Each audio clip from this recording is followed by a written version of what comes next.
మాజీ ముఖ్యమంత్రి Chandrababu Naidu skill development కేసుపై నేడు సుప్రీంకోర్టు కీలక తీర్పు ఇవ్వనుంది. ఇప్పటికే చంద్రబాబు నాయుడుకి సంబంధించి స్కిల్ డెవలప్‌మెంట్ కేసులో దాదాపు 50 రోజులకు పైగా ఆయన రాజమండ్రి సెంట్రల్ జైల్‌లో ఉన్నారు. ఆయన ఆ తర్వాత మెడికల్ హెల్త్ కండిషన్స్ పైన ఆయనకి బెయిల్ ఇచ్చింది హైకోర్టు. ఈ నేపథ్యంలోనే చంద్రబాబు నాయుడిని సెక్షన్ 17 కింద అరెస్ట్ చేయలేదు. దానికి సంబంధించి కొన్ని వివాదం ఉందని చెప్పేసేసి కూడా ఇప్పటికే చంద్రబాబు నాయుడు తరపు లాయర్లు వాదిస్తూ వచ్చారు. దానికి సంబంధించి కూడా సుప్రీంకోర్టు ఇరు న్యాయవాదుల వాదనలు విన్నటువంటి కోర్టు దానికి సంబంధించిన తీర్పును కూడా రిజర్వ్ చేసి పెట్టింది.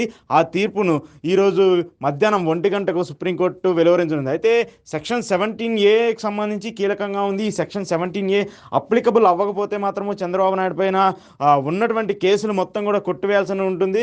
ఒకవేళ అప్లికబుల్ అయితే మాత్రము ఆయనకి ఇంకా ఒక బిగ్ రిలీఫ్ వచ్చిందని చెప్పాలి. ఎందుకంటే ఈ కేసుకు సంబంధించి చంద్రబాబు నాయుడుతో మినహా ఆయనతో పాటే చాలామంది కేసులు కూడా ముడిపడి ఉన్నప్పటికీ దీనిపైన ఎలాంటి తీర్పిస్తుంది సుప్రీంకోర్టు అనే దానిపైన కూడా ఒక ఉత్కంఠ నెలకొన్న పరిస్థితి కనపడింది. ఎందుకంటే ఎన్నికలకు మరొక 2-3 నెలలు ఉన్నటువంటి నేపథ్యంలో ఇప్పుడు చంద్రబాబు నాయుడు కేసుకు సంబంధించి ఒకవేళ రెస్పాన్స్ ఎలా వస్తుందనే దానిపైన కూడా అందరూ ఎదురు చూస్తున్నారు.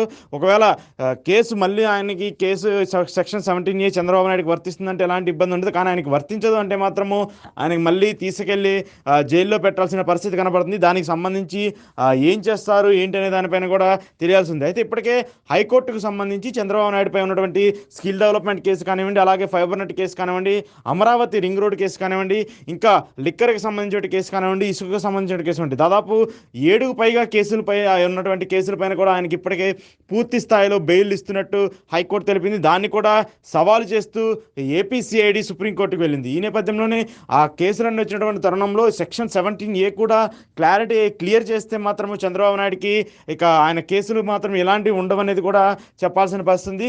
కానీ తీర్పు అనేది ఏదైతే ఇప్పుడు ఇవ్వబోతున్నటువంటి తీర్పు అనేది ఒక్క చంద్రబాబు నాయుడు కేసు మినహా తప్పితే దాంతోపాటు చాలామంది దేశంలో చాలామంది ప్రముఖులు, చాలామంది బిజినెస్ మ్యాన్లు, చాలామంది కోర్టులకు సంబంధించినటువంటి వాళ్ళందరి మీద కూడా ఈ సెక్షన్ 17 ఇంపాక్ట్ ఉంటుంది. కాబట్టి దీనిపైన తీసుకునే నిర్ణయం మాత్రము చాలా కీలకంగా ఉండబోతుంది.